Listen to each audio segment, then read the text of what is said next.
Hello guys, இன்னைக்கு நம்ம சேனல்ல ஒரு இந்தோனேஷியன் ஹாரர் மூவி தான் கொண்டு வந்திருக்கேன். இந்த படத்தை பத்தி சொல்லணும்னா ரொம்பவே பில்டப் கொடுக்காம சிம்பிளா சொல்லி முடிச்சிடுறேன். என்னங்க காஞ்சியூரிங் ஈவில் டெத்லாம் இந்த படத்தை பாருங்க, எல்லா படத்தையும் தூக்கி சாப்பிட்றோம். அப்படி ஒரு படம். பொதுவா பேய் படம்னா லாஜிக்கே இருக்கான்னு தானே சொல்லுவாங்க. ஆனா லாஜிக்கோட இருக்கிற ஒரு பேய் படம் இதுதான். கண்டிப்பா இந்த ஜனூர் இராங்க அப்படிங்கிற இந்தோனேஷியன் ஹாரர் மூவி நீங்க கண்டிப்பா பார்க்கலாம். இந்த பில்லி சூனியம்னால ஒரு குடும்பமே எப்படி ஒரு சாத்தான் குடும்பமா மாறுது அப்படிங்கிறத செம்மையா சொல்லியிருப்பாங்க. அது மட்டும் இல்லாம அதோட பின் விளைவுகள் எப்படிலாம் வரப்போகுது அப்படிங்கிறத பத்தியும் அவ்வளவு பயத்தோட காமிச்சிருப்பாங்க. ஒரு படத்தை பார்த்தா அந்த படத்துல இருந்து டக்குன்னு நம்ம மைண்ட் வெளியில வந்துடும். ஆனா இந்த படம் பார்த்ததுக்கு அப்புறம் அதுலயே நம்ம மைண்ட் இருக்கும். அந்த அளவுக்கு இந்த மூவியை ஒவ்வொரு விஷயமா செதுக்கி வச்சிருக்காங்க சொல்லலாம். உங்களுக்கு இந்த மாதிரி ஹாரர் மூவி பிடிக்கும்னா கண்டிப்பா இந்த வீடியோவை நீங்க கடைசி வரை பாருங்க. நம்ம சீக்கிரமாவே இந்த படத்தோட கதைக்குள்ள போயிடலாம். படத்தோட ஸ்டார்டிங்ல ஈஸ்ட் ஜாவா 1997 நடக்கிற மாதிரி தான் காமிக்கிறாங்க. அப்போ ஒரு வீட்டுல சப்டோ இண்டான்னு அண்ணன் தங்கச்சி 2 பேர் வாழ்ந்துட்டு வராங்க. அண்ணன் சப்டோவுக்கு பிறந்த நாள், அதனால 2 பேருக்குமே ஃப்ரெண்டா இருக்கிற எர்னா அப்படிங்கிற ஒரு பொண்ணு வாங்கி வரா. வந்து தங்கச்சி கிட்ட வந்து கொஞ்சம் கதையெல்லாம் பேசிட்டு அப்படியே தேங்கி எனக்கு சப்டோவை ரொம்பவே பிடிக்கும் அப்படிங்கிற மாதிரி சொல்லிட்டு இன்டான் கிட்ட, அதாவது தங்கச்சி கிட்ட, உனக்கு யாராவது பிடிக்குமா அப்படி மாதிரி கலாய்க்கிறா. அதுக்கு அவளும் வந்த வேலை என்னமோ அதை மட்டும் பாரு அப்படி மாதிரி சொல்லிட்டு திரும்ப கலாய்க்கிறா. அதனால எர்னாவும் சப்டோக்கு பர்த்டே விஷஸ் சொல்லிட்டு நான் ஸ்கூலுக்கு போயிட்டு வரேன் அப்படி சொல்றா. அப்ப எனக்கு நல்லா படிக்கணும், காலேஜுக்கு படிச்சுட்டு ஒரு ஜாபுக்கு போகணும், இதுதான் என்னோட ஆசை, நீ ஃபர்ஸ்ட் ஸ்கூலுக்கு போயிட்டு வா அப்படின்னு அவனு சொல்லி அனுப்பி வைக்க, எர்னா கிட்ட நீ ஏதாவது சொன்னியா அப்படின்னு சப்டோவும் தங்கச்சி கிட்ட கேட்டுட்டு தூரத்துல போற எர்னாவை பார்த்துக்கிட்டு சிரிச்சுக்கிட்டு இருக்கான். அடுத்த சீன்ல தங்கச்சி வாட்ச் எடுத்துட்டு வந்து அண்ணன் கிட்ட கொடுத்துட்டு ஹாப்பி பர்த்டே அப்படின்னு விஷ் பண்றா.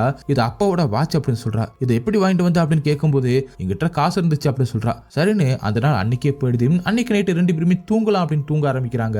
அப்ப நல்லா தூங்கிக்கிட்டு இருக்கும்போது திடீர்னு அவனுக்கு ஏதோ ஒரு சத்தம் கேட்குது அப்படின்ட்டு என்னன்னு போய் பார்க்கலாம் அப்படின்னு போறான். அப்ப உள்ள ஒரு ரூம்ல தான் ஏதோ ஒரு சத்தம் கேட்குது. அதனால உள்ள போய் பார்க்கறான். அப்ப தூரத்துல ஒரு மிகப்பெரிய ஆடு ஒண்ணு சிவப்பு நிற கண்களோட அவன் கண்ணுக்கு தெரியுது. இது எப்படி உள்ள வந்துச்சு அப்படின்னு யோசிச்சுட்டு பக்கத்துல போறான். ஆனா வேற ரூமுக்குள்ள போனதும் அந்த ஆடு அங்கே இல்ல. அதனால சுத்தி முத்தியும் பார்க்கறான். அவனுக்கு என்ன நடக்குதுன்னு ஒண்ணுமே புரியல. திரும்பவும் அப்படியே மெல்லமா பயந்து நடந்து வந்துகிட்டு இருக்கான். அப்போ ஒரு இடத்துல அந்த ஆட்டோட தலை மட்டும் வெட்டப்பட்ட நிலையில வச்சிருக்காங்க.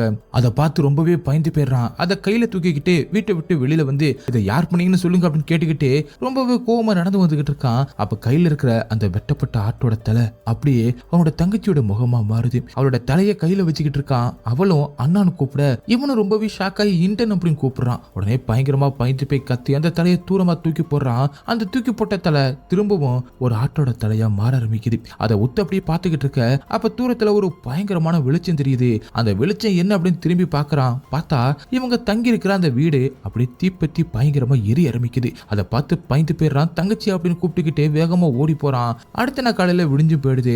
அப்ப அந்த எரிஞ்சு போன வீட்டுல இருந்து திங்ஸ் எல்லாத்தையுமே அண்ணனும் தங்கச்சி 2 பேருமே எடுத்து ஒன்னா பாத்துக்கிட்டு இருக்காங்க.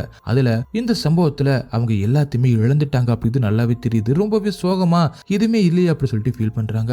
அவங்க சேர்த்து வச்சிருந்த உண்டியல் கூட எரிஞ்சு போயிருக்கு. அப்படியே உட்காந்துக்கிட்டு இருக்காங்க. அப்ப அங்க ஒருத்தர் கார்ல வராரு. வந்து அங்க இருக்க ஒருத்தர்கிட்ட கொண்டோட இருக்காரா அப்படின்னு கேக்குறாரு. இல்ல, அவர் இறந்து போயிட்டாரு அப்படி சொல்ல, அப்ப அண்ணன் தங்கச்சி 2 பேருமே அங்க உட்காந்து அது எல்லாத்தையுமே தேடிக்கிட்டு இருக்காங்க.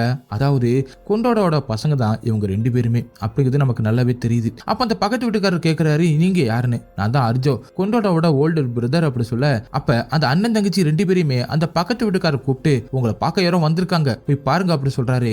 அப்ப அவங்க 2 பேருமே மீட் பண்றாரு. நான் தான் உங்களோட அங்கிள், அப்பா இறந்துட்டாங்கன்னு கேள்விப்பட்டேன், ரொம்பவே கஷ்டமா இருந்துச்சு, உங்க அப்பாவை பார்க்க நான் ரொம்ப நாள் வெயிட் பண்ணிக்கிட்டே இருந்தேன், ஆனா பார்க்க முடியல, ஆனா அதுல ஒரு சந்தோஷம், உங்க 2 பேருமே இப்போ நான் பார்த்துட்டேன், எனக்கு ரொம்பவே ஹாப்பியா இருக்கு அப்படி சொல்லிட்டு ஒரு போட்டோ ஒன்னையும் காமிக்கிறாரு.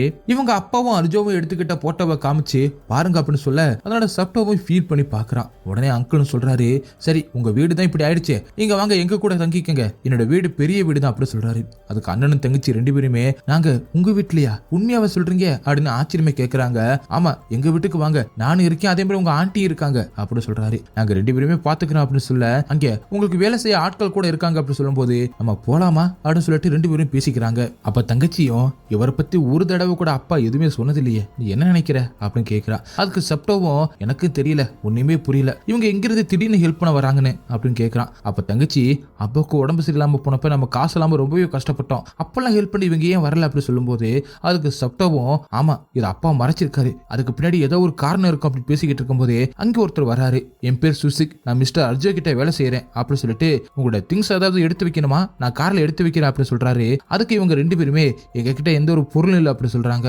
அப்ப நீங்க எல்லாம் கொஞ்சம் ஃப்ரீயான ஆனதுக்கு அப்புறம் காருக்கு வாங்க, அர்ஜுன் உங்களை கூட்டிட்டு வர சொன்னாரு அப்படின்னு சொல்லிட்டு வெயிட் பண்றாங்க. சரின்னு அந்த கார்ல இவங்க 2 பேருமே ஏறி உட்கார்றாங்க.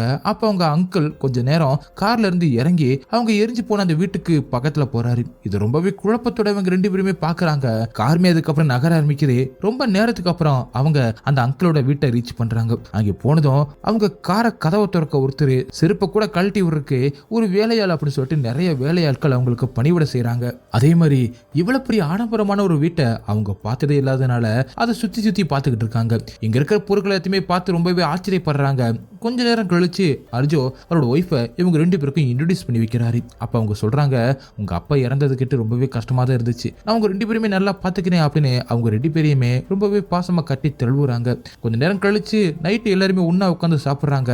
அப்ப அர்ஜோவும் இன்டனை, அதாவது அந்த தங்கச்சிய ஒரு மாதிரி வேற ஒரு கண்ணோட்டத்துல பாக்குறாரு. இது எல்லாத்தையுமே ஆன்ட்டியும் நோட் பண்ணிக்கிட்டு தான் இருக்காங்க. அப்ப அர்ஜோவும் கேக்குறாரு, இன்டன் கிட்ட உன்னோட ஹைஸ்கூல்லாம் என்னாச்சு அப்படின்னு. அதுக்காக அப்பா அம்மா இறந்ததுக்கு அப்புறம் கிட்ட காசுலாம் இல்ல, அதனால நாங்க படிக்க ஆரம்பிக்கல அப்படின்னு 2 பேருமே சொல்ல, அது எல்லாத்தையுமே கேட்கிற இவங்களோட ஆன்ட்டி, நான் உங்களை நல்ல ஸ்கூல்ல சேர்த்து உங்களை படிக்க வைக்கிறேன் அப்படி சொன்னதும் இன்டனுக்கு ஒரே சந்தோஷமா இருக்கு. உண்மையாவா அப்படின்னு கேட்டு சந்தோஷப்படுறா. அங்க இருக்கிற குரூப் போட்டோ ஒன்னத்தையும் பார்த்துட்டு, இதுல என்னோட அப்பா இருக்காரா அப்படின்னு கேக்குறா. ஆமா சப்டோ, இப்ப எப்படி இருக்கியோ அதே மாதிரி உங்க அப்பா வந்து போட்டோல இருக்காரு அப்படின்னு பேசுறாங்க. சரின்னு சொல்லிட்டு எல்லாருமே பேசி முடிச்சுட்டு தூங்கலாம் அப்படின்னு போறாங்க. அப்ப ரூமுக்கு போய் பார்க்கும்போது இன்டனுக்கு கொடுத்த ரூம் ரொம்பவே பெருசா இருக்கு. அப்படிங்கனால அவளும் தன்னோட அண்ணன் கிட்ட, நீ என் கூட வந்து தூங்கலாமே, எனக்கு ரொம்பவே பயமா இருக்கு அப்படி சொல்றா. அதை அவன் பெருசா எடுத்துக்காம, இதுல என்ன பயம் இருக்கு, தூங்கி பழகிக்க, நம்ம இந்த இடத்தை யூஸ் பண்ணிக்கணும், நமக்கு இப்ப வேற வழி இல்ல, நம்ம ரொம்பவே கஷ்டத்துல இருக்கோம், நம்ம இந்த வீட்டுல தான் தங்கி ஆகணும், அதனால தூங்கப்போ எல்லாமே சரியாயிடும், புதுசா இருக்கிறதுனால அப்படிதான் இருக்கும் அப்படி சமாளிச்சுட்டு அவனோட ரூமுக்கு போயிடுறான். அந்த வீட்டை பார்க்கும்போது ரொம்பவே இருட்டா ஒரு மாதிரி பயமா தான் இருக்கு. அவளை சுத்தி முத்தியும் பாக்குறா. எல்லா இடமுமே பயங்கர இருட்டா கருங்கும்முன்னு இருக்கு. சரின்னு தூங்க போறப்ப அவனோட ரூம் லைட் ஆஃப் பண்றா. அப்ப தூரத்துல ரெட் கலர் 2 கண்கள் அப்படி லைட் மாதிரி தெரியுது.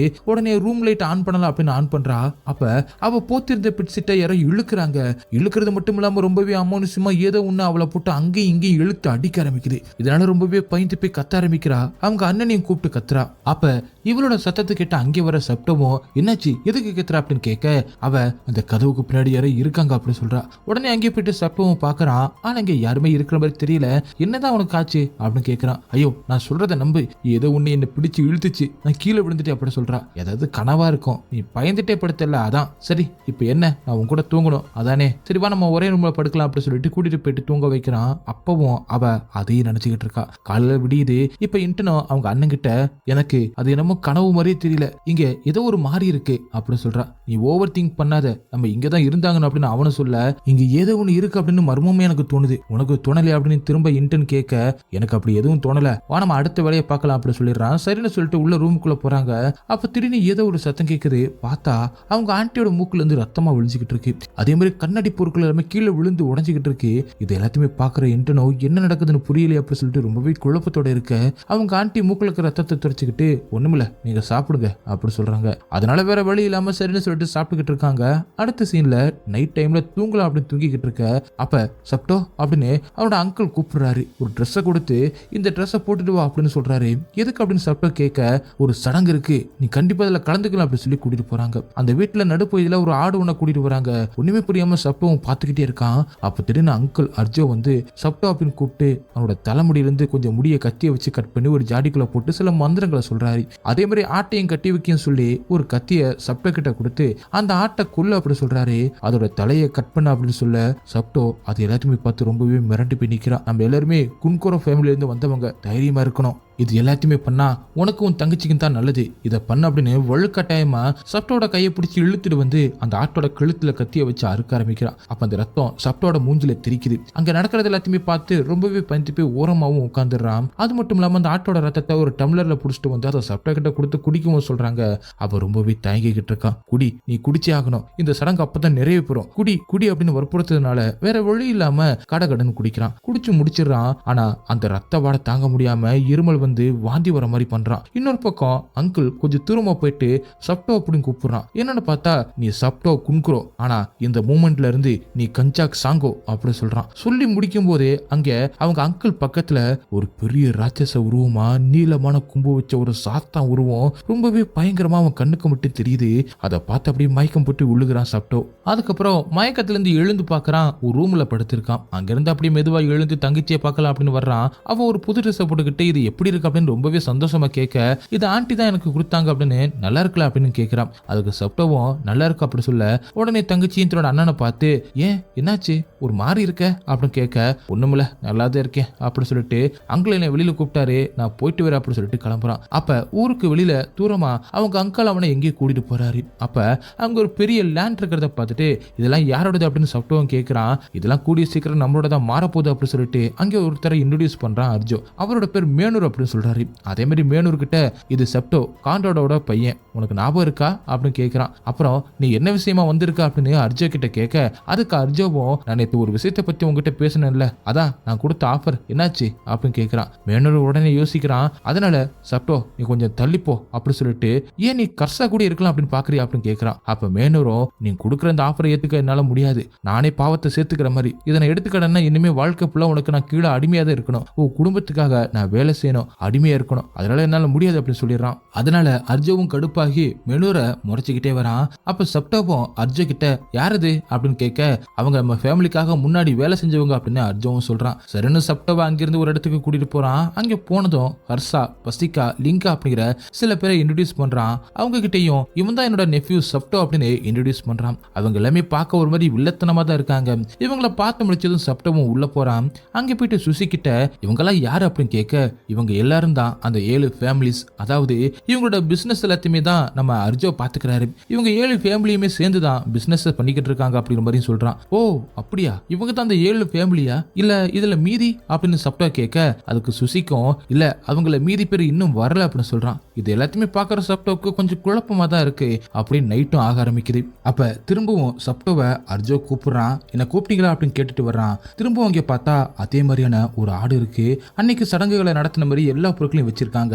அதை பார்த்து திரும்பவும் ரொம்பவே ஷாக்காய் பார்த்துக்கிட்டு இருக்கான். கையில ஒரு கத்தி கொடுத்து இதை பண்ணிதான் ஆகணும், இதை பண்ணாதான் நம்ம குடும்பத்துக்கு நல்லது அப்படி சொல்லி அந்த ஆட்டோட கழுத்தை அறுக்க சொல்றான். திரும்பவும் சப்டோ ரொம்பவே தயங்கி நிக்கிறான். நீ இதை பண்ணு, இதை பண்ணாதான் நம்ம ஃபேமிலிக்கு ரொம்பவே பாதுகாப்பா இருக்கும் அப்படின்னு சொல்றான். வேற வழியே இல்லாம திரும்பவும் வலுக்கட்டாயமா சப்டோவோட கையை பிடிச்சு ஆட்டோட கழுத்தை அறுக்குறாங்க. அதே மாதிரி ரத்தமும் தெரிக்குது. அப்படி ரத்தம் தரம் முழுவதும் பரவ ஆரம்பிக்குது. என்ன நம்ப அப்படின்னு சப்டோட கையை பிடிச்சு அர்ஜோ அந்த கத்தியால குத்துறான். என்ன நடக்குதுன்னு புரியாம சப்டோ பாத்துக்கிட்டு இருக்கான். அப்ப கையில இருந்து வர்ற அந்த ரத்தத்தை அந்த ஆட்டோட கழுத்துல இருந்து வர அந்த ரத்தத்தோட அர்ஜோவும் கலக்க வைக்கிறான். இப்ப இருக்கு போராடிக்கிட்டு இருந்த அந்த ஆட்டோட கண்ணு அப்படியே ரெட் கலர்ல மாற ஆரம்பிக்குது. திடீர்னு எழுந்து நிக்க ஆரம்பிக்குது. சப்டோ நீ போலாம் அப்படின்னு அர்ஜோவும் சொல்றான். உன்னோட காயத்தெல்லாம் போய் கிளீன் பண்ணிக்க அப்படின்னு சொல்றான். சரின்னு அது எல்லாத்தையுமே அப்படியே ஆச்சரியமா பார்த்துக்கிட்டு அவங்களோட ரூமுக்கு போயிட்டு அவன் கையில வர அந்த ரத்தத்தை கிளீன் பண்ணலாம் அப்படின்னு ஆரம்பிக்கிறான். அவன் போற வழி எல்லாமே ரத்தமா இருக்கு. அப்படி இந்த ரூமை பக்கம் ரொம்பவே அமானுஷமா பயமாவும் இருக்கு. சரின்னு அவனோட கையை தண்ணியில கழுவ ஆரம்பிக்கிறான். அப்ப யாரோ ஒருத்தர் அழுகிற மாதிரியே சத்தம் கேட்குது. என்னால முடியல அப்படி சொல்லி அழுகிற குரல் ரொம்பவே சத்தமா கேட்க ஆரம்பிக்க, யாருன்னு போய் பார்க்கலாம் அப்படின்னு சொல்லிட்டு மெதுவா போய் பார்க்கறான். அந்த சத்தம் எங்கிருந்து வருது அப்படின்னு சொல்லிட்டு அவனால கண்டுபிடிக்கவே முடியல. அதுக்கப்புறம் சரின்னு சொல்லிட்டு சுத்தி முத்தியும் பார்க்கறான். அப்ப அந்த சத்தம் ரொம்பவே அதிகமா கேட்டுக்கிட்டே இருக்கு. அவனை யாரோ பார்க்கற மாதிரியும் தெரியுது. ஆனா எந்த ஒரு உருவமே அவன் கண்ணுக்கு தெரியல. அப்படியே உறைஞ்சு போய் பார்த்துக்கிட்டு இருக்கான். திடீர்னு ஒரு உருவம் ரொம்பவே ரத்த காயத்தோட ஒரு முகம் அவன் பக்கத்துல வந்துட்டு போகுது. அது மெனூர் மாதிரி இருக்கு. திரும்பவும் அப்படி கை நடுக்கத்தோட பார்த்துக்கிட்டே இருக்கான். திரும்பவும் அந்த முகத்துல கண் விழி எல்லாமே பிதுங்கி கண்கள் இருக்க வேண்டிய இடத்துல ரத்தம் விழிஞ்சு ஓடிக்கிட்டு இருக்கு. அந்த கோர முகத்தை பார்த்து ரொம்பவே சப்டோ பயந்து போறான். திடீர்னு அவனோட கையில ஏதோ ஒண்ணு இருக்கிற மாதிரி இருக்கு. பார்த்தா மனுஷனோட கண் விழி அப்படி ரத்தத்தோட அவனோட கையில இருக்கு. அதை பார்த்து அரண்டு போய் கை நடுக்கத்தோட அந்த கண் விழியை கீழே போட்டுட்டு அங்கிருந்து ஓடி போய் ஜுஜி கிட்ட இந்த விஷயத்தை பத்தியும் கேட்கிறான். அது மட்டும் இல்லாம இங்க ஏதோ ஒண்ணு நடக்குது அப்படின்னு கேட்க, அதுக்கு சுசிக்கும் இதனால ஒன்னும் பிரச்சனை இல்லை, இதை நான் பாத்துக்கிறேன் அப்படின்னு அந்த கருவிழியை வாங்கிக்கிட்டு அங்கிருந்து போயிடுறான். அடுத்த நாள் காலையில சப்டோட கையில இருந்த காயத்தை பார்த்து அவனோட தங்கச்சியும் கேட்க, அது ஒண்ணுமில்ல அப்படின்னு சொல்லி சப்டமும் சமாளிச்சிடறான். அப்ப 2 பேருமே யோசிச்சுக்கிட்டே இருக்காங்க. நம்ம தப்பான முடிவு எடுத்துட்டோம் போலயே, இங்க வந்திருக்கவே கூடாது அப்படின்னு அவனு சொல்ல, இவங்க 2 பேருமே ஃபீல் பண்ணி பேசிக்கிட்டு இருக்கப்ப அவங்க ஆண்டி இங்க வந்துடுறாங்க. ஏன் இன்னும் சாப்பிடாம இருக்கீங்க அப்படின்னு, சாப்பிடுங்க அப்படின்னு அவங்களும் சொல்ல, அப்ப அங்கே வந்து அர்ஜாவும் ஒண்ணுமே தெரியாது இது மாதிரி ஆமா சாப்பிடுங்க அப்படின்னு சொல்லிட்டு இன்டர்னோட தலையை நீவிக்கிட்டு இருக்கான். இதை ஒய்ஃபும் பார்த்துக்கிட்டே இருக்காங்க. அதே மாதிரி இன்டர்னுக்கு இது ரொம்பவே சங்கடத்தையும் கொடுக்குது. அடுத்த சீன்ல அர்ஜோ அவன் ஒய்ஃப் கூட ரொமான்ஸ் பண்ண ஆரம்பிக்கிறான். ஆனா அவளும் இன்னைக்கு வேணாம் அப்படின்னு சொல்லிடுறா. சரி உன்னை நான் போர்ஸ் பண்ண மாட்டேன், ஆனா நம்ம சீக்கிரமாவே ரணம உருவாக்கணும் அப்படின்னு சொல்றான். அதுக்கு அவனோட ஒய்ஃபும் நான் ஸ்ட்ராங்கா தான் இருக்கேன், நான் ஸ்ட்ராங்கா இருக்கிற வரைக்கும் நீங்க எந்த ஒரு புண்ணியமே தொட மாட்டேன் அப்படின்னு ப்ராமிஸ் பண்ணீங்க, ஆனா நீங்க தொட்டுட்டீங்க அப்படின்னு சொல்றா. அதனால அவனும் அப்படி அங்க இருந்து கிளம்பிடுறான். அடுத்த சீன்ல இன்டனும் லீனா கிட்ட பேசிக்கிட்டு இருக்கா. என் கூட தூங்குறதுனால தான் நிம்மதியாவே தூங்குற அப்படின்னு பேசிக்கிட்டு இருக்கப்ப லீனாவோட கையில ஒரு சிம்பிள் இருக்கு. அத அவ பச்சை குத்தி இருக்கா. அதை பார்த்துட்டு இது என்னது அப்படின்னு கேட்கும்போது லீனாவும் சொல்றா, இந்த குடும்பத்துக்கு வேலை செய்யறவங்க எல்லாரோட கையிலுமே இந்த சிம்பிள் இருக்கும் அப்படின்னு சொல்றா. அந்த சிம்பிளை பார்க்கும்போது ஒரு சாஸ்தானோட சிம்பிள் மாதிரி தெரியுது. அப்படியே அவங்க பேசிக்கிட்டு இருக்கும் போதே ஏதோ பாக்குறா. அப்ப ஏதோ ஒரு ரூம்ல தான் சத்தம் கேட்குது. அந்த ரூமுக்கு போறா. அங்க போய் பார்த்ததுமே ரூம் கதவு தானாவே மூடிடுது. அதை பார்த்து ரொம்பவே பயந்து போயிட்டு இந்த கதவை தட்டி யாராவது வருவாங்க அப்படின்னு கூப்பிட்டு பாக்குறான்னு யாருக்குமே கேட்கல.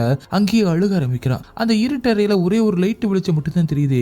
அப்படியே சுத்தி முத்தி எங்காவது வழி இருக்கா அப்படின்னு பாத்துக்கிட்டு இருக்கும்போது யாரோ ஒரு பெண் குரல் எதையும் ஒண்ணு வாசிச்சுக்கிட்டு இருக்க மாதிரி சத்தம் கேட்குது. அதனால பயந்துகிட்டே மெதுவா அந்த ரூமுக்குள்ள போக ஆரம்பிக்கிறா. தூரமா போனதுக்கு அப்புறம் அவளோட ஆண்டி பெட்ல படுத்திருக்காங்க. அவங்க எதையோ சொல்லிக்கிட்டு அழுதுகிட்டு இருக்காங்க. அது அப்படியே ஒளிஞ்சு நின்று பாக்குறப்ப அவங்க ஆண்டிக்கு பின்னாடி ஒரு பெரிய உருவம் ஒண்ணு கொம்பு வச்ச மாதிரி ஒண்ணு நின்றுகிட்டு இருக்கு.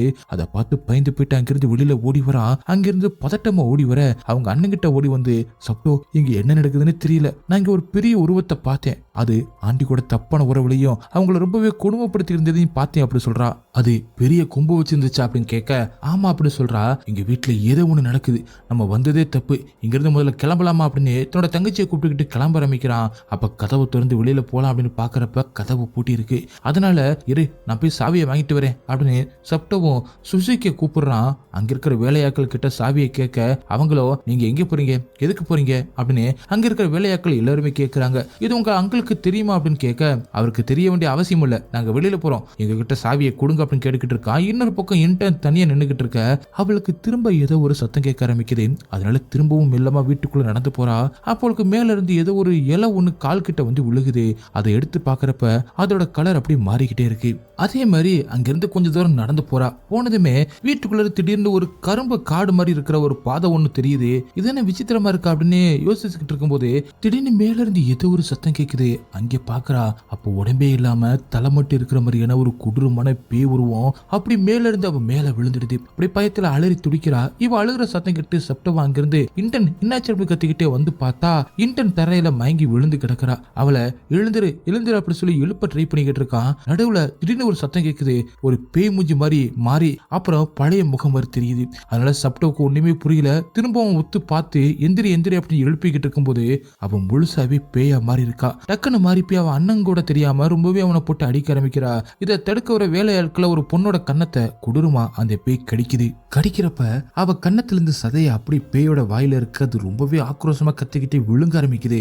அதே மாதிரி இங்க வர எல்லாத்தையுமே ரொம்பவே மோசமா அடிக்கிறான். அங்க இருக்கிற ஒரு வேலையாட்களோட தலையில ஒரு கண்ணாடி துண்டு குத்தி இருக்கு. அதை எடுக்கும் போது ரத்தம் ஆறு மாதிரி ஓட ஆரம்பிக்குது. இதெல்லாம் பாக்குற சப்டோ என்ன நடக்குதுன்னு தெரியல. திடீர்னு அந்த பேய் இன்டர்னோட உருவத்துக்கு வந்து நார்மல் ஆயிடுது. அப்ப இன்டர்ன் சொல்றா எனக்கு என்னமோ ஆகுது, ஒண்ணுமே புரியல, நம்ம இங்கிருந்து கிளம்பல அப்படின்னு கிளம்பும் போது திரும்பவும் அந்த பேய் உருவத்தை மாத்தி ஆக்ரோஷமாகுது. மறுபடியும் சண்டை போட்டு தாறு மாற பயங்கரமா அடிச்சு இழுக்குது. தடுக்க வந்து அர்ஜோவையும் அடிக்கிறதுனால அங்கே வர அர்ஜோவோட ஒய்ஃப் அர்ஜோவை காப்பாத்த வராங்க. அப்ப மேல இருக்கிற அந்த லைட் மேல அந்த பேயும் ஏறி உட்கார்ந்து நீங்க எல்லாருமே சாகணும், குன்குரோ ஃபேமிலியில எல்லாருமே சாகணும், கடைசி குன்குரோ வர ஒருத்தர் கூட உயிரோட இருக்கக்கூடாது அப்படி சொல்றா. அதே மாதிரி இதெல்லாம் தடுக்க வந்த ஆண்டியுமே கொடூரமா கொன்னுறான். அதனால எப்படியோ அதை அடக்கி தூக்கிட்டு போய் கட்டி வைக்கிறாங்க. இறந்து போன ஆண்டியோட சடலத்தையுமே எடுத்துட்டு போயிட்டு ஒரு ரூமுக்கு கீழே கொண்டு போறாங்க. இதை எங்க எடுத்துட்டு போறீங்க அப்படின்னு சப்டோ கேட்க அப்பதான் சில உண்மைகளை அர்ஜுவும் சொல்றான். அதாவது உங்க ஆண்டி தான் ரணம், அதாவது அவ தான் நம்ம ஃபேமிலியை ப்ரொடெக்ட் பண்றவ. குன்குரோ ஃபேமிலியில லேடிஸ் தான் இந்த ரணமா இருக்க முடியும் அப்படின்னு சொன்னதும் இனிமே ரணமா இருக்க போறது இன்டன் தான். ஏன்னா அவ தான் குன்குரோ ஃபேமிலியில இருக்கிற கடைசி பொண்ணு. அப்பதான் இன்டனுக்கு ஒரு கனவு வருது. அதாவது அவ ஒரு கரும்பு கட்டுக்குள்ள படுத்துக்கிட்டு இருக்க மாதிரியும் எழுந்து பார்த்து அவ ஓட ஆரம்பிக்கிறா. சப்டோ அப்படின்னு அவங்க அண்ணனை கூப்பிட்டு என்னை காப்பாத்து அப்படின்னு கூப்பிட்டுக்கிட்டே ஓடுறா. ரொம்ப தூரமா அங்கிருந்து ஓட ஆரம்பிக்க ஆனா இங்க வழி எதுவுமே தெரியல. திடீர்னு வானத்துல ஏதோ ஒண்ணு பறந்து வர மாதிரி தெரியுது. அதை அப்படியே மேல பாக்குறா. அப்ப அந்த தலை மட்டும் இருக்கிற அந்த கொடூரமான பேய் அவ மேல வந்து அப்படி விழுகுது. இன்டர்னு கத்த ஆரம்பிக்க அப்ப அவ கண்ணு விழிச்சு பார்த்து இது கனவா அப்படின்னு நினைச்சு அந்த கனவை பத்தி அண்ணங்கிட்டையும் சொல்றா. என்ன நடக்குது அப்படின்னு குழப்பமா எல்லாத்தையுமே கேட்டுக்கிட்டு இருக்கா. அப்ப ஆண்டி ஆண்டிக்கு என்னாச்சு, அவங்க எங்க இருக்காங்க அப்படின்னு கேட்டுக்கிட்டு இருக்கும் போது ஒண்ணுமில்ல, வா நம்ம கிளம்பலாம், நம்ம இங்க இருக்கவே கூடாது அப்படின்னு சொல்லிட்டு அவளை கட்டி கட்டி போட்டிருக்கத அவிழ்க்க ஆரம்பிக்கிறான். அப்ப திடீர்னு அவ பேயா மாற ஆரம்பிக்கிறா. சப்டோட கழுத்தை பிடிச்சு நெருக்க ஆரம்பிக்கிறா. அப்ப தூரத்துல ஒரு வெளிச்சத்துல அந்த சாத்தானோட உருவம் தெரிய ஆரம்பிக்குது. அதை பார்த்து இந்த பேயும் அலறி துடிக்குது. பயங்கரமா கத்த ஆரம்பிச்சு மயக்கம் முட்டை விழுந்துடுறா. இது எல்லாத்தையுமே பாக்குற சுசிக்கும், உன்னை நான் ஒரு இடத்துக்கு கூட்டிட்டு போறேன் சப்டோ, இன்டனுக்கு இங்க ஒரு மிகப்பெரிய ஆபத்து இருக்கு அப்படின்னு ஒரு இடத்துக்கு கூட்டிட்டு போறான். அங்க போனதும் அங்க கர்சா அப்படிங்கிற ஒரு ஆளை ஆர்ஜோ ஏற்கனவே சப்டோக்கு இன்ட்ரோடியூஸ் பண்ணி கொடுத்துருப்பான்ல, அவங்க தான் இப்ப சப்டோ கிட்ட உண்மை எல்லாத்தையுமே சொல்ல ஆரம்பிக்கிறாங்க. அதாவது சுசிக் என்னோட ஆளு தான், உங்க 2 பேரையுமே பாதுகாக்கிறதுக்கு தான் அவனை அங்க அனுப்பி வச்சேன். உன்னோட தங்கச்சிய உன் அங்கிள் தான் கல்யாணம் பண்ணிக்க போறான். ஏன்னா அப்படி பண்ணாதான் அவ ரணமா மாற முடியும், அப்பதான் ப்ரொடெக்ட் பண்ண முடியும் அப்படி சொல்றாங்க. எதை ப்ரொடெக்ட் பண்ணணும் அப்படின்னு சப்டவும் கேட்க, அதுக்கு ஹர்ஷாவும் உன்னோட அங்கிள் ஹர்ஷோ ஆரம்பிச்சு வச்சுதான் இது எல்லாமே, நம்மளை சுத்தி இருக்கிற எதிரிகள்ட்ட இருந்து நம்மளை காப்பாத்த அப்படி சொல்றாங்க. உங்க வீட்டுல ஒரு மனித இதயம் இருந்துச்சு தெரியுமா அப்படி சொல்லி, அது என் வீட்டுல சுசி அப்படிங்கிற ஒரு வேலைக்காரி இருந்தா அவளோடது தான், அவளை கொடூரமா அந்த சாத்தான் குன்னுருச்சு அப்படின்னு அந்த சம்பவத்தையும் சொல்றாங்க. அதே மாதிரி உனக்கு மென்னூர் ஆரியாவை தெரியுமா அப்படின்னு அவரோட போட்டோவையும் காமிக்கிறாங்க. இவர்கிட்ட என்னோட லேண்டை கொடுத்து பாத்துக்க சொன்னேன், ஆனா இதுக்கும் உன்னோட அங்கிள் ஆர்ஜோ ஆசைப்பட்டான், அதை அபகரிக்க நினைச்சான், அதுக்கு மென்னூர் ஒத்துக்கல அப்படி சொல்லிட்டு அவனையும் கூட கொலை பண்ணிட்டான். அந்த சாத்தனோட பேரு போகலோனா, அது ஒரு பேடிமை. இதை வச்சுதான் இவங்களுக்கு வேணும் அப்படிங்கிற விஷயத்த பண்ணிக்கிறாங்க அப்படின்னு சொல்றாரு. இது கஞ்சுக் சாங்கோ அப்படிங்கிற ஒரு கமெண்ட்டுக்கு மட்டும்தான் அடிபணியும். இது எல்லாமே தெரிஞ்சுதான் உங்க அப்பா இது ஃபேமிலியவே மறைச்சிட்டாரு அப்படி சொல்றாங்க. எங்களுக்கும் அதே மாதிரி உன்னோட ஹெல்ப் வேணும், நீ தான் கஞ்சங் சாங்கோ, அதனால அந்த சாத்தானை எங்களுக்காக அடக்கணும், எங்களுக்கும் அது மாதிரி நிறைய வேலைகள் இருக்கு அப்படி சொல்றாங்க. அதுக்கு சப்டோவும் உங்களோட வேலைக்கெல்லாம் நான் ஆள் கிடையாது, எனக்கு என்னோட தங்கச்சியை காப்பாற்றணும் அவ்வளவுதான் அப்படின்னு அங்கிருந்து சப்டோவும் கிளம்புறான். அங்கிருந்து வீட்டுக்கு போய் பாக்குறான். அங்கே போன இன்டர்னுக்கும் அவனோட அங்கிள் ஆர்ஜோவுக்கும் கல்யாணத்துக்கான ஏற்பாடுகள் நடந்துகிட்டு இருக்கு. அதெல்லாம் பாக்குற சப்டோவும் செம்மையா கோவம் வந்து அவங்க அங்கிள் கிட்ட போய் கேட்கிறான், ஆமா அவன் தங்கச்சியை தான் கல்யாணம் பண்ணிக்க போறேன், நான் தான் உங்க ஆண்டியை கொன்னது, ஏன்னா அவ வீக் ஆயிட்டா, எனக்கு ஸ்ட்ராங்கா உன் தங்கச்சி மாதிரி தான் வேணும் அப்படின்னு சொல்ல, உடனே பயங்கரமா போட்டு அங்கிளை அடிக்க ஆரம்பிக்கிறான். அதனால சப்டோவை அடக்கிறதுக்காக கட்டி போட்டு வைக்கிறான் ஆர்ஜோ. அதே மாதிரி இன்னொரு பக்கம் இன்டர்னா கல்யாணம் பொண்ணு மாதிரி அலங்காரம் பண்ணி அவளையும் கட்டி போட்டு வச்சிருக்காங்க. அடுத்த சீன்ல கல்யாணத்துக்கு எல்லா ராயல் ஃபேமிலியில இருந்து வர ஆரம்பிக்கிறாங்க. அவங்க எல்லார்கிட்டையும் அந்த சாத்தானோட சிம்பிள் இருக்கு, அதையும் காமிக்கிறாங்க. அர்ஜோ பயங்கரமா கல்யாணத்துக்கு ரெடியாகி வந்திருக்க, கிறிஸ்டுங்க கூட டான்ஸ் பாட்டு அப்படின்னு சொல்லிட்டு எல்லாத்தையுமே என்ஜாய் பண்ணிக்கிட்டு இருக்கான். இன்னொரு பக்கம் கர்சா வேற ஒரு சடங்கு எல்லாத்தையுமே செஞ்சுக்கிட்டு இருக்க. அப்ப இன்டர்ன் கிட்ட போயிட்டு எந்திரி நம்ம கிளம்பல அப்படி சொல்லிக்கிட்டு இருக்கும்போது அவன் மயக்கத்துல இருக்கா, எழுந்திருக்கவே இல்லை. இன்னொரு பக்கம் அடுத்த ரணமா இன்றவதான் மாத்த போற அப்படின்னு சொல்லிட்டு எல்லார்கிட்டையும் அர்ஜோவும் சொல்லிக்கிட்டு இருக்கான். எப்படியாவது இந்த கல்யாணத்தை நிறுத்திட்டு தங்கச்சியை காப்பாற்றணும் அப்படின்னு சப்டோவோ சுஜி கிட்ட ஹெல்ப் கேட்கிறான். நம்ம உடனடியா ஜனூர் இறங்க அப்படிங்கிற ஒரு சடங்கை பண்ணியாகணும், இல்லனா கல்யாணம் நடந்துரும் அப்படி சொல்றாங்க. அதுக்கு இப்ப என்ன பண்ணணும் அப்படின்னு சப்டோ கேட்க, உன்னை ரத்தத்தை கீழே சிந்து அப்படி சொல்லிக்கிட்டு இருக்கான். ஆனா சப்டோவும் ரொம்பவே யோசிச்சுக்கிட்டு இருக்க, இதை பண்ணா மட்டும்தான் சடங்கு முடியும் அப்படி சொன்னதுனால வேற வழி இல்லாம அந்த இலை ஒண்ணை எடுத்து அது மேல ரத்தத்தை சிந்த ஆரம்பிக்கிறான். அதிலே போக்கஸ் பண்ணவும் சொல்றான். சப்டோ அந்த இலையை போக்கஸ் பண்ணவும் அப்படியே அந்த இடம் முழுவதுமே ரெட் கலரா மாறி ஜனூர் இறங்க அப்படிங்கிற அந்த சடங்கு நடக்க ஆரம்பிக்குது. கல்யாணத்துக்கு வந்திருக்கிற இந்த ராயல் ஃபேமிலியில் இருக்கிற எல்லாருமே செலிப்ரேஷன்ல இருக்கும்போது திடீர்னு ஒருத்தர் கீழே விழுந்து வாயில மூக்குல எல்லாத்திலுமே ரத்தம் வர ஆரம்பிக்குது. அதே மாதிரி அவங்க கை கால்கள் எல்லாமே கருப்பாவும் ஆரம்பிக்க, இதே மாதிரி இந்த கூட்டத்தில் இருக்கிற எல்லாருக்குமே ஆக ஆரம்பிக்குது. இன்னொரு பக்கம் எப்படியாவது காப்பாத்தல அப்படின்னு இழுப்ப ஆரம்பிக்கிறான். அப்ப இன்டர்ன் எழுந்து என்னை காப்பாத்து, என்னை எப்படியாவது கூட்டிட்டு போ அப்படின்னு தன்னோட அண்ணன் கிட்ட சொல்ல, அப்ப அங்க அந்த சாத்தான வருது. அது இப்ப இருக்கிற அந்த நிலைமையில சப்டோவால மட்டும்தான் அடக்க முடியும். அவனும் அடக்கி அதை வெளியில அனுப்புறான். இன்னொரு பக்கம் அந்த கல்யாணத்துக்கு வந்தவங்க எல்லாருமே அவங்க கண்விழி பிரிஞ்சு அவங்க மூக்கு தனியா வந்து கை காலெல்லாம் தனியா வந்து ரத்தம் விழிஞ்சு ஆறு மாதிரி ஓட ஆரம்பிக்குது. எல்லாம் பார்க்க ரொம்பவே குழியா பயங்கரமா இருக்கு. அதே மாதிரி அந்த அர்ஜயோட தலையை துண்டிக்கப்பட்டு உருண்டு இவங்க கால் கட்ட வந்து விழுகுது. அவனோட உடம்பு மட்டும் நடந்து வர ஆரம்பிக்க அந்த தலையில்லாத உடம்ப பாக்குறப்ப ரொம்பவே கொடூரமா இருக்கு. இவங்க கிட்ட இருந்து எப்படியாவது தப்பிச்சு வெளியில ஓடலாம் அப்படின்னு சப்டோ இன்டர்ன் 2 பேருமே வெளியில ஓடி வராங்க. அப்ப திடீர்னு இன்டர்னால ஓடவே முடியல, கீழே விழுந்துடுறா. என்னாச்சு போயிடலாம் அப்படின்னு கூப்பிடுறான். ஆனா ஒரு கட்டத்துல அவரோட கை கால் எல்லாமே கருப்பா மாற ஆரம்பிக்குது. அப்ப அங்க கர்சாவும் சுசிக் 2 பேருமே நிக்கிறாங்க. அவங்கள சட்டவும் பார்த்து கேட்கிறான், ஏன் என்னோட தங்கச்சி இதனால அஃபெக்ட் ஆயிட்டா அப்படின்னு. அப்ப கர்சாவும், நான் உங்ககிட்ட ஒரு உண்மையை சொல்ல மறந்துட்டேன், இந்த ஜன்னூர் இறங்கு அப்படின்னு சொல்லப்படுற இந்த சாபம் குன்குரோ ஃபேமிலியில் இருக்கிற எல்லாத்தையுமே அஃபெக்ட் பண்ணும், உன்னே தவிர, அதாவது கஞ்சங் சங்கோ தவிர எல்லாத்தையுமே அஃபெக்ட் பண்ணும் அப்படின்னு சொல்லிக்கிட்டு இருக்கும்போதே அவளுக்கு பின்னாடி அந்த தலை மட்டும் இருக்கிற அந்த கொடூரமான ராட்சச பேய் தெரியுது. அப்ப இன்டனோ, அண்ணா இதுதான் என்னோட கனவுல வந்துச்சு, அந்த கரும்பு தோட்டத்துக்குள்ள இதை பார்த்தேன் அப்படி சொல்றா.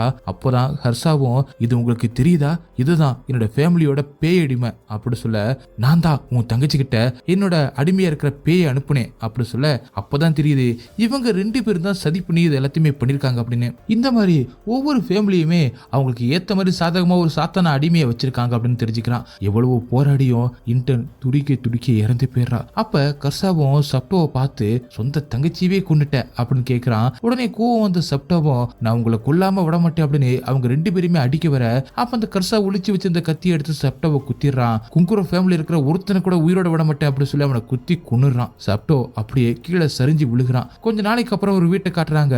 அங்க சப்டோவை காமிக்கிறாங்க. அவன் இன்னும் சாகல போல. அவன் அவனோட அங்கிள் அர்ஜோ இன்ட்ரோடியூஸ் பண்ணி வச்ச அந்த 7 ஃபேமிலியில இருக்கிற சுப்பு அப்படிங்கிற ஒருத்தனோட வீட்டுல தான் இருக்கான். அந்த இடத்துக்கு சப்டோவை பாக்குறதுக்காக எர்னா அப்படிங்கிற ஒரு பொண்ணு வரா. இவ யாருன்னா படத்தோட ஸ்டார்டிங்ல சப்டோ கூட இருந்த அந்த பொண்ணு தான். இன்டர்ன் இறந்து போன விஷயம் தெரிஞ்சு 2 பேருமே கதறி அழுகுறாங்க. இன்னொரு பக்கம் அந்த சுப்புவும் நான் கர்சா மாதிரிலாம் கிடையாது, ஆனா அவங்க சும்மா விடக்கூடாது, அவங்கள ரிவெஞ்ச் எடுக்கணும் அப்படி சொல்றான். அப்படியே சீன் கட் பண்ணி கொஞ்ச நாளைக்கு அப்புறம் நடக்கிற மாதிரி காமிக்கிறாங்க. ஜாவா 2000 வருஷத்துல காட்டுறாங்க. ஒரு இருட்டு நேரத்துல ஒரு பொண்ணு ஒரு வீட்டுல தூங்கிக்கிட்டு இருக்கா. அப்ப அந்த பொண்ணு திடீர்னு ஏதோ ஒரு சத்தம் கேக்குது அப்படி சொல்லிட்டு எந்திரிச்சு பாக்குறப்ப ரொம்பவே இருட்டா அமைதியா இருக்க. அந்த இடத்துல ஒரு இலை மேல இருந்து அவ கால் கிட்ட வந்து விழுகுது. அதை எடுத்து பார்த்துட்டு எங்கேயோ சத்தம் கேக்குது அப்படின்னு சொல்லிட்டு பயந்துகிட்டே பாட்டிமா பாட்டிமா அப்படின்னு கூப்பிட்டுக்கிட்டே வந்து ஒவ்வொரு ரூமா போய் பாக்குறா. அப்ப திரும்பவும் அந்த பேய் அங்கே மேல இருந்து இவன் மேல வந்து விழுகுது. அதனால அவ பயங்கரமா கத்துறா. கத்துனதும் எழுந்து உட்கார்றா. அப்படியே அவ பேயா மாதிரி அட்மோஜோ அப்படின்னு சத்தமா கத்துற மாதிரி காட்டி படத்தை முடிக்கிறாங்க. ஓகே காய்ஸ், இந்த படம் உங்களுக்கு எந்த அளவுக்கு பிடிச்சிருந்துச்சு அப்படின்னு சொல்லிட்டு கமெண்ட்ல சொல்லுங்க. உங்களுக்கு இந்த வீடியோ பிடிச்சிருந்துச்சுன்னா உடனே ஒரு லைக் தட்டி விட்டு மறந்துடாம உங்க ஃப்ரெண்ட்ஸுக்கு ஷேர் பண்ணுங்க. அப்படி நம்ம சேனலை சப்ஸ்கிரைப் பண்ண மறந்துடாதீங்க. நெக்ஸ்ட் வீடியோ மீட் பண்ணலாம். Bye guys.